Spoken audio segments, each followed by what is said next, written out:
Hey everybody, welcome to the first step in our investigation of exploratory factor analysis, which is commonly called EFA because we love acronyms. And the first step in this is to explore some of the conceptual underpinnings of the method and get a better understanding of where it comes from.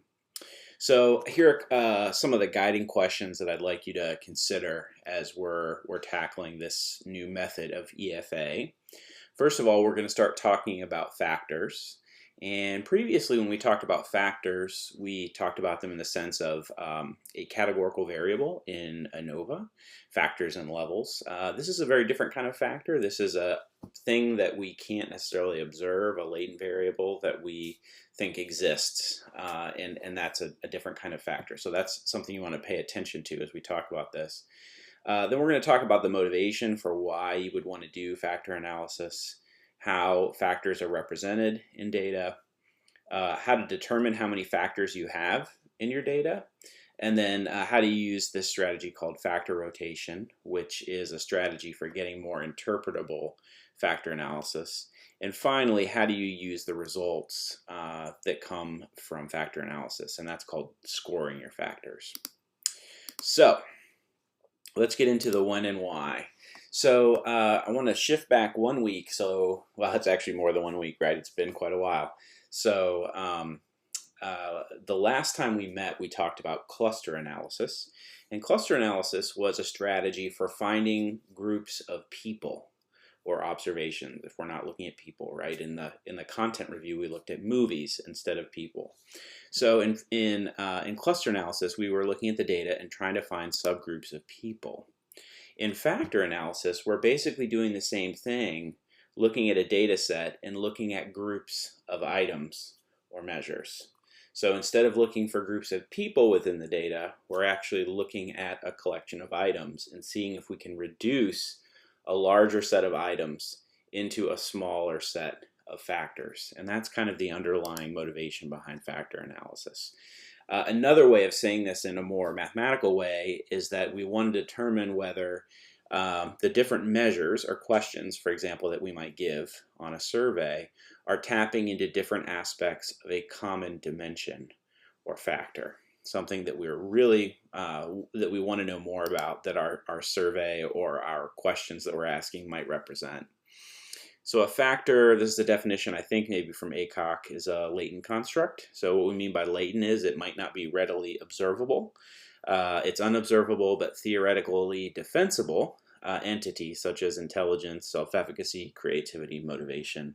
I use a lot of psych and psychology examples here, but this of course extends to any sort of measure, affective, attitudinal measure of belief that you can't readily measure just sort of by looking at something.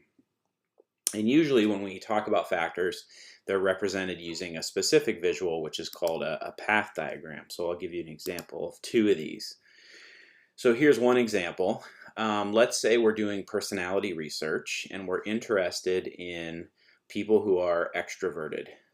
This latent personality construct of extroversion. We might give a survey that taps into this latent construct of extroversion by asking questions about some subdimensions. For example, how warm someone is, not like temperature-wise, but right, their tone or their demeanor. How gregarious, how outgoing they are, how assertive they are, and how often they display positive affect. And what we can call those are indicators. So those are indicators of this larger latent personality construct, which we call extroversion. So here's extroversion, and these are some rules which will suit us nicely going into structural equation modeling. In a path diagram, circles are used to represent latent constructs. Squares are used to represent observed constructs. Those are the things we actually measure. The latent construct is the thing we're actually more interested in, that often is not observable, but we can get there by putting observable things together. So here's extroversion, and essentially what we're saying is that these are observed indicators, positive affect, assertiveness, gregarious, and warmth, of this latent thing, which is extroversion.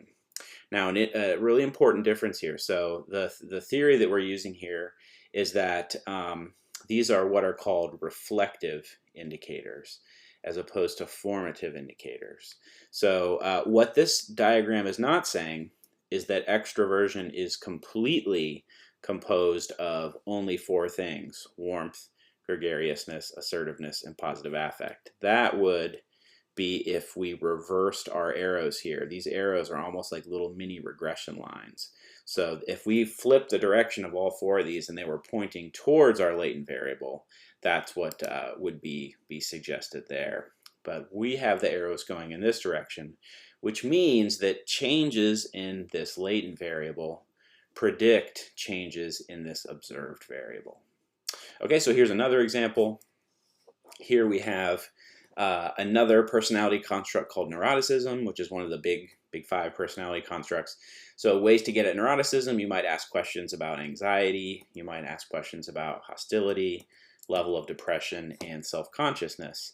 And those four indicators, which you can ask about then, are observed indicators that tell us more about this latent construct of neuroticism.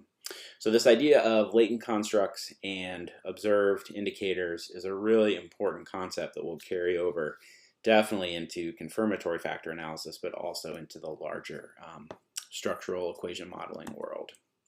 Okay, so this is how you might represent a latent factor in a path diagram. You can also represent factors in correlation matrices.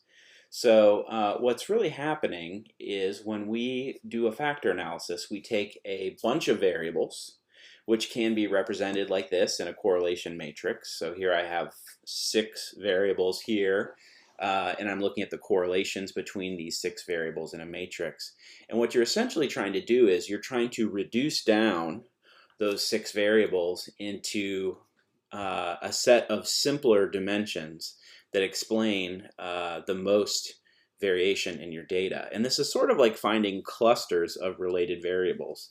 So if you look here, for example, and as we're looking at this set of variables, we see a little cluster here between talk, social skills, and interest.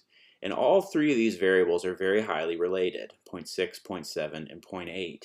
That's some evidence that those variables might be able to form some sort of a factor, which we might call factor 1. I don't know what that factor means because I don't know what these questions are specifically. And then when I look over here, I see another little cluster of correlations between talk 2, selfish, and liar. And this set of correlations is not as strong as the ones over here. Factor 1 is pretty strong, but factor 2 also shows sort of a cluster. And if you look at the other correlations, they are very, very small, right? This is basically 0, small negative, 0, 0, 0, small negative. So sometimes it's possible to get hints of possible factors just by looking at clusters of variables that might be related to one another. Okay, so to put a finer point on this, what factor analysis is trying to do is to explain the maximum amount of variation in a set of data, in a correlation matrix or a set of data, using the smallest number of latent factors. So you have a trade-off there. You're trying to get the biggest bang for your buck using the fewest number of factors. That's sort of the name of the game. How can this be useful? It can be super useful in a bunch of different ways. So one common strategy for factor analysis is data reduction. So you might have a ton of variables that basically measure the same thing, and you don't know which one to use. So one strategy would be to run a factor analysis, make sure those variables relate to one another, and then reduce a bunch of those variables down into one or a few sets of related factors. So as we all know, the more variables you add to a model, think about a regression model, the longer that regression model gets, the more complicated it gets to estimate that model and to examine the properties of the model and the interrelationship between the variables. And so if you can reduce the data ahead of time, that can be a really good strategy. Factor analysis is also a fundamental component of theory development or exploration. if you're interested in self-efficacy and you think, well, what are the components that might contribute to self-efficacy, you can ask a series of questions on different subdimensions and then measure whether those subdimensions actually relate to the particular type of self-efficacy that you're interested in. So that's just one example, but a lot of, if you make a theory or if you extend a theory or read about theory, a lot of theories sort of lay out a possible way in which you might measure the thing that you're interested in. And that's where factor analysis can come in. And again, a very related approach. This is very useful in scale development and validation. So as you're developing a scale, let's say you want to develop a scale for something that hasn't been previously developed, you could use factor analysis as an approach to take a bunch of data and see whether it fits together the way you would expect it to. So that's another way in which this can be used. So equation coming your way. I think my job in this semester is to tell you that everything is related to a linear model or a regression model. And believe it or not, factor analysis is too. Under the hood, factor analysis of any kind is really an expression of what's called the common factor model. And if we look at it, we have x is equal to mu, which is usually a mean, plus some weight on a common factor plus an individual error. And we break that down a little bit. So all of your variables, your responses to all your variables are equal to a sum of the variable means in your sample plus a certain amount of loading on a common factor plus a unique factor. So we're not going to go too far into this. We're not going to get into, for example, you could dive into the sort of the linear or matrix algebra behind this that shows how everything fits together. That's really interesting. But just to let you know that the factors that you find when you do a factor analysis can be expressed in a linear equation. And it looks a lot like a regression equation, right? Y equals beta 0 plus beta 1 times x plus error is not too different from the model that we see here. So just to throw that at you, a lot of the stuff is very highly related. Okay, so the data set that we're going to use this week is the Statistics Anxiety Questionnaire, the SAQ, which is a really nice example from Andy Field. It's a pretty simple 23-item questionnaire about statistics, about SPSS, about using computers, and a bunch of other things. And of course about anxiety. I really like this example. This is the one that Field actually uses in his book, Discovering Statistics Using SPSS, when he talks about factor analysis. So it's a really nice example. It's a pretty straightforward survey. All the questions are asked on a 5-point Likert scale from strongly disagree to strongly agree. And we have that data. That's the SAQ data that we're going to use for our example today. So just to give you a little overview of how to conduct an exploratory factor analysis. So this is kind of the process that you want to go through. The first thing you're going to do is take your set of data and figure out, are there correlations, meaningful correlations between my indicators, between my indicator variables. This part is very important because if you look at the correlations and they look kind of all over the place, or nothing is correlated or correlated in strange ways, that's a pretty bad sign that you are probably not going to be able to find significant meaningful factors within that data. Then you do what's called an initial factor analysis, and then you choose how many factors you're going to keep. There's going to be a cutoff to say how many latent factors appear to be in the data. Then you do some rotations to sort of optimize that solution and get the best possible solution. And then you're going to do what's called scoring your factor, which allows you to use it in other settings like regression or ANOVA or cluster analysis or any other process. So before we go into that first step, I just want to do a quick little overview on reliability. And I will go more into this in the Stata demonstration video. But if you haven't, Alan Aycock in our textbook has a great what I call a quick and dirty review of reliability and validity. I think that's at the beginning of chapter 12. I'm trying to remember if that chapter has been updated to the new version. But whatever chapter was assigned in our reading is a really good overview of this. And one of the most important concepts to take away is Chromebox Alpha. Many of you probably remember Chromebox Alpha from EDUS 710. This is the most widely used measure of reliability for a set of items. And so basically what that's measuring is the sort of internal consistency of those items. Do they hang together the way they should? I like that phrase, hang together. That's kind of what I think about when I think about Chromebox Alpha. And usually you would calculate alpha when you know that you have a set of items that all seem to measure the same thing. And the word for that in statistics is that, that the items are unidimensional. So all these items seem to filter down into one construct that I want to verify and show that it is reliable. And we want to make sure that that's the case. Now, I will put in an aside here. Everybody uses Chromebox Alpha, and so it's important to know what it is. I also think I'm required as a stat professor in 2020 to tell you, alpha is not a great measure of internal consistency.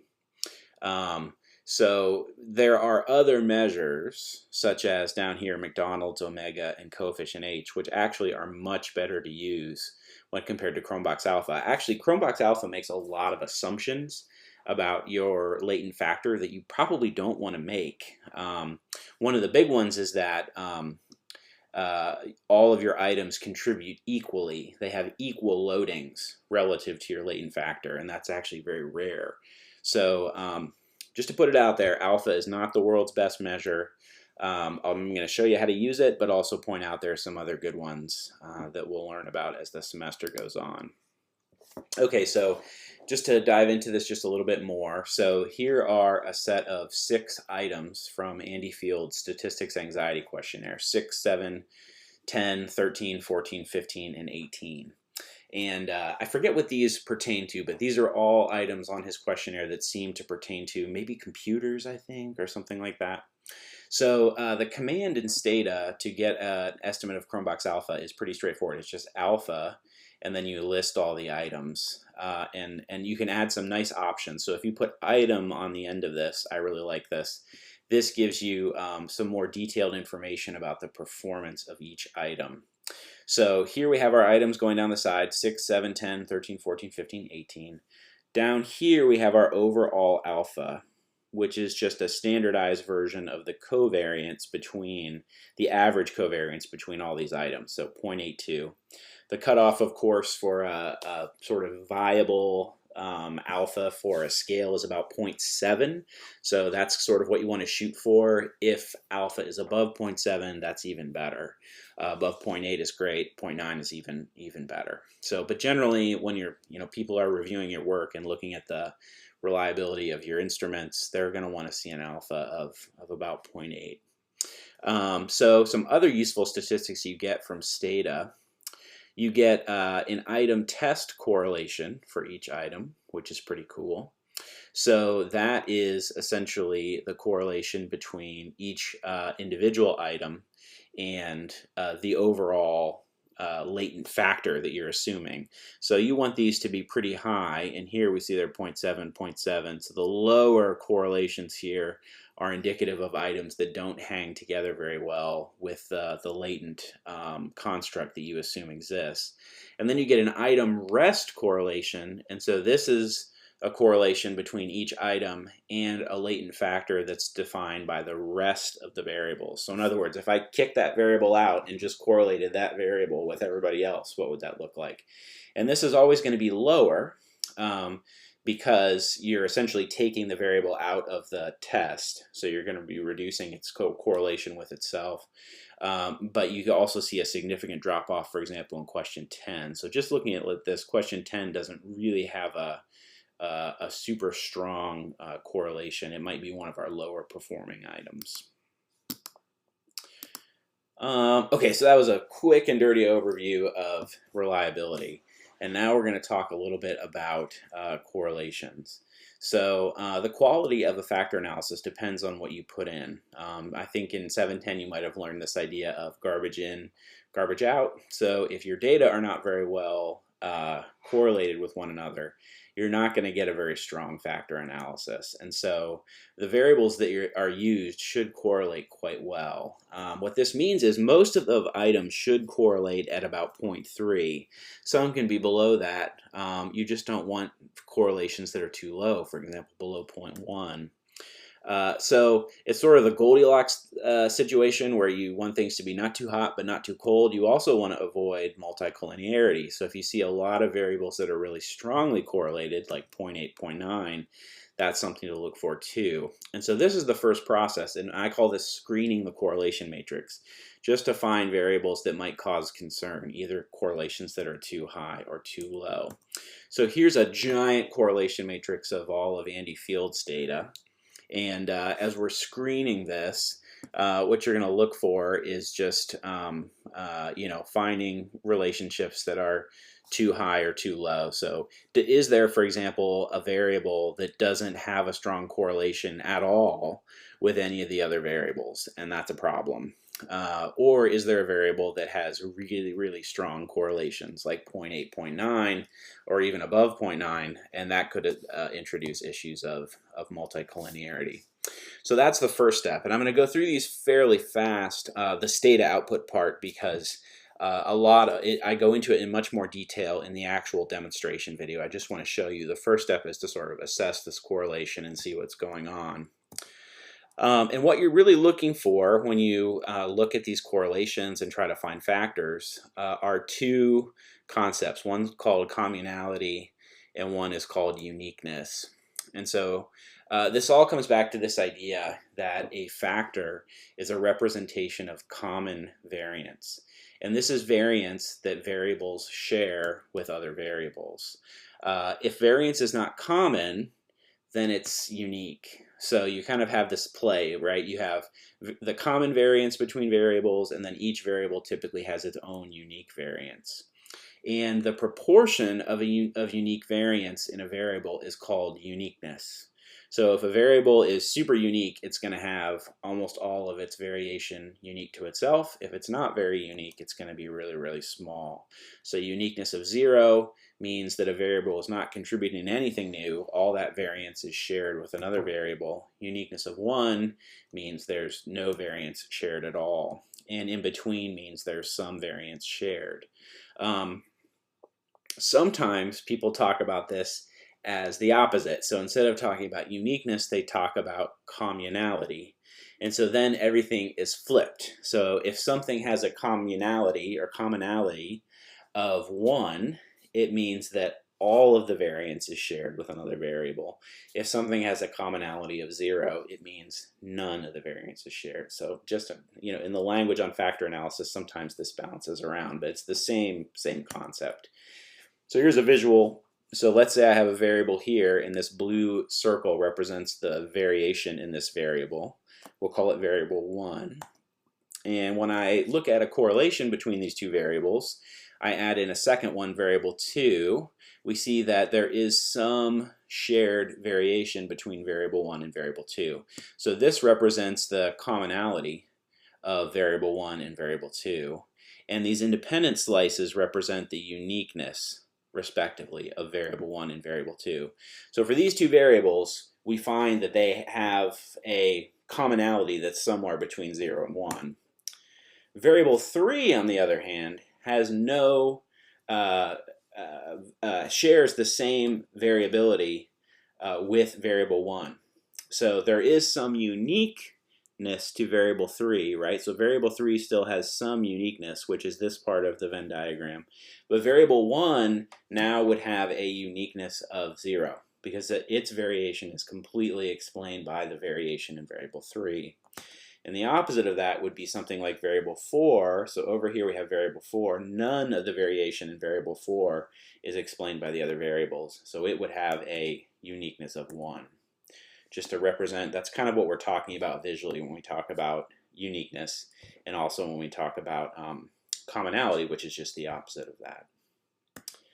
Okay, So that was sort of step one, which is assessing the correlations. Then what you're going to do when you're conducting factor analysis is to run an initial factor analysis. And this is typically in the literature called an unrotated factor analysis. And we'll learn about this in more detail when we talk about what factor rotation is. Alan Aycock points out that there are lots of different ways to conduct EFA.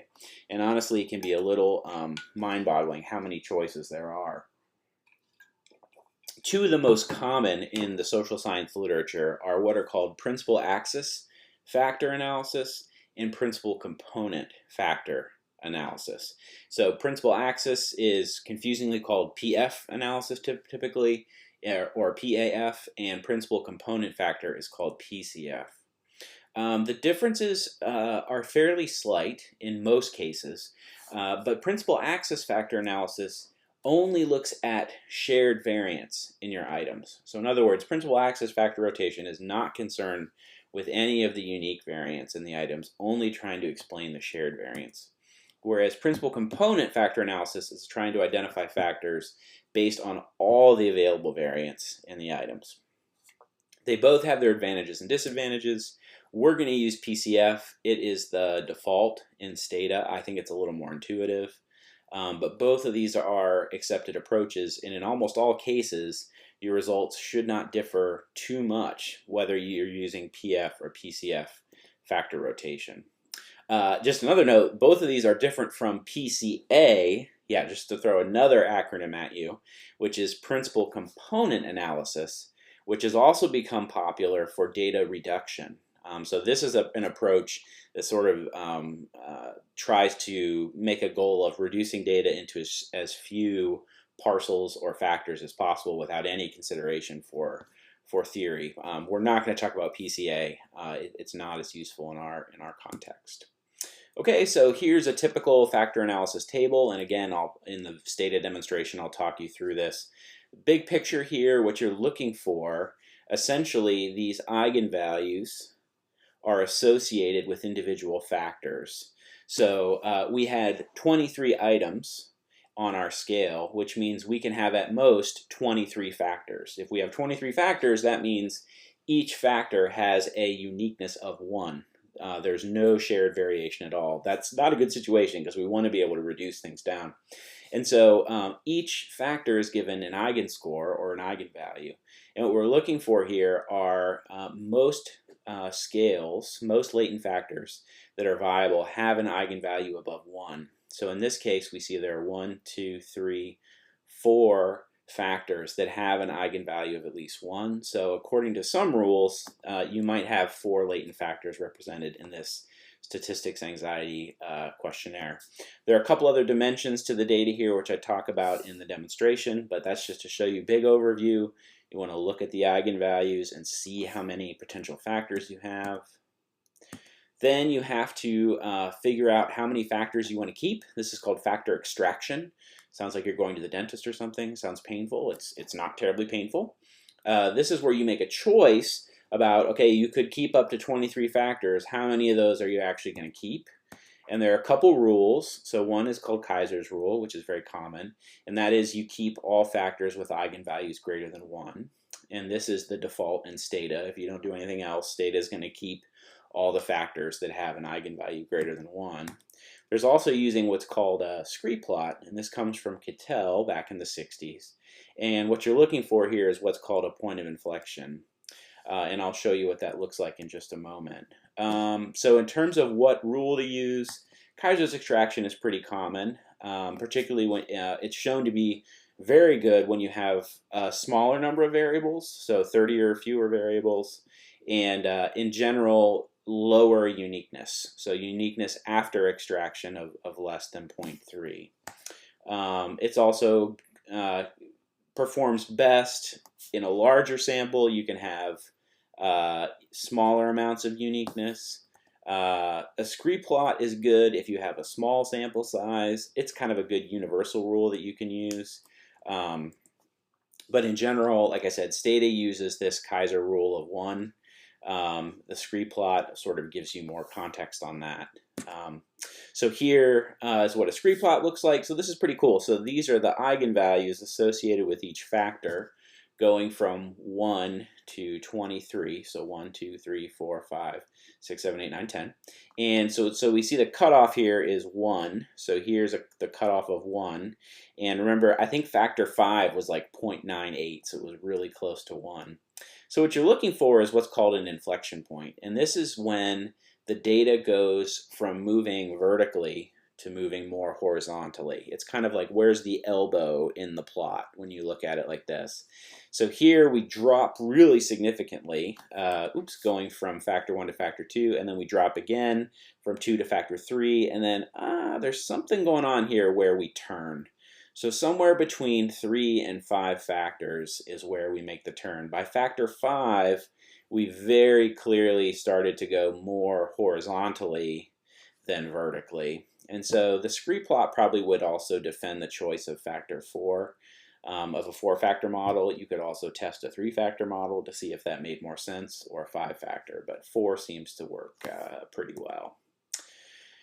So then you also get a set of factor loadings when you do a factor analysis. So once you decide how many factors you're keeping, 1, 2, 3, 4, you get a set of loadings. So this just shows you the strongest loadings for each question on each factor. So you'll see here factor 1 has a ton of loadings. There are a lot of items that load onto factor 1, and then it generally gets a little bit smaller as you go across.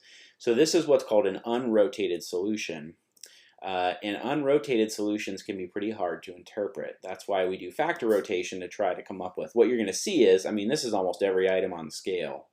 And that's not so helpful, particularly with theory development. You know, if you want to separate those different elements of the scale, some of them are about the computer, some of them are about feeling anxious about math, some are about looking weird in front of friends. Using an unrotated solution typically won't help you with that, because it's just going to only look for the sort of the strongest signal in there.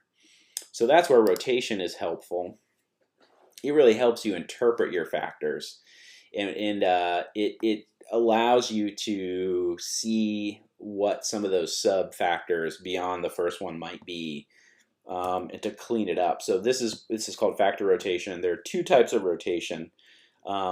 There are what are called orthogonal rotations. So that means you assume that each of your factors are uncorrelated with one another. So for example, a lot of personality dimensions are uncorrelated, and we assume that they're uncorrelated by theory and by design.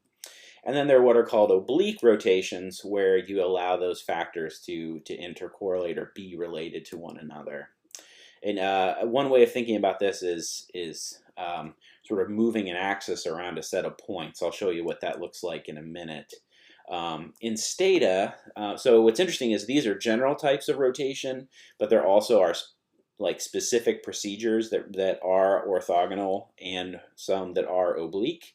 So in Stata, we use what's called the Varimax rotation for our orthogonal rotation, and the Promax rotation for oblique.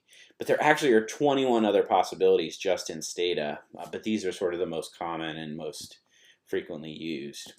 So here's just a little visual comparing orthogonal and oblique rotations.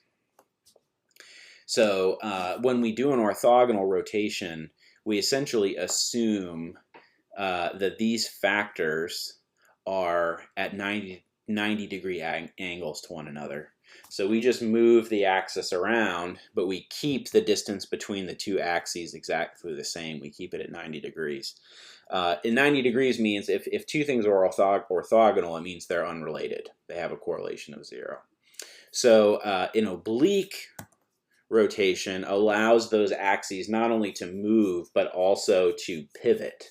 So basically you allow some correlation between your 2 factors. So the blue dots are one factor, the green dots are another. So you're sort of allowing some correlation while still looking for uniqueness according to each factor. So that's sort of what's going on when we talk about orthogonal versus oblique rotations. So here's an example of a solution before rotation. This is what we just looked at. This is the same thing with orthogonal rotation, and what you'll notice is Again, you still have 4 factors, although they're a little more balanced in terms of their eigenvalues. And if you look at the factor loadings here, they're much more balanced. So we have 9 items here, 9 or 10 items here, 9 items here, 9 items here. That's good. We want more of a balance in our items. We don't want all the items loading onto one factor and then kind of sprinkled out through the rest. Here's a Promax rotation. So this just allows, again, allows our latent factors to correlate with one another. I'll go into more detail in the video about what that means, but you'll see that you just get a better spread in how things relate to the different factors, and it allows you to make a cleaner choice about the solutions. With a Promax rotation, you also get a correlation matrix of your 4 factors. So this is the level of correlation between your factors. So some of these are pretty high. So factor 1 and 2 are 0.5. Factor 1 and 0.3 are correlated at 0.5. Some factors are negatively correlated with each other. All that can be interesting to do. Okay, the last step is scoring your factors. So once you decide how many factors you want to work with and how to handle your rotation, you then have to figure out how to use this newly discovered variable in other analyses. And this is called scoring your factor. And what you do is you use the predict command to create factor scores. And what factor scores are, they are sort of weighted averages of the contribution of each item to each factor. And so if you use a rotated solution, if you end up liking either a Promax or Varimax solution, you need to specify that when you predict those factors as well. And another thing you can do is just take the mean of all the items in a factor. This is a lot less precise, but can also be okay as long as your weights are roughly the same. I recommend using this predict command to get a factor score. And what that'll do is that'll actually create a new variable or variables, depending on how many factors you have, that you can then use in other stuff like ANOVAs, regressions, cluster analysis, which is really cool. So now you've taken your latent factor and you've scored it, and you can actually use it for other types of analysis. All right, so the next step is the demonstration video, which is the next thing on your list. But hopefully that gives you a little sense of the big picture overview of what factor analysis is and how it works. So good luck and enjoy.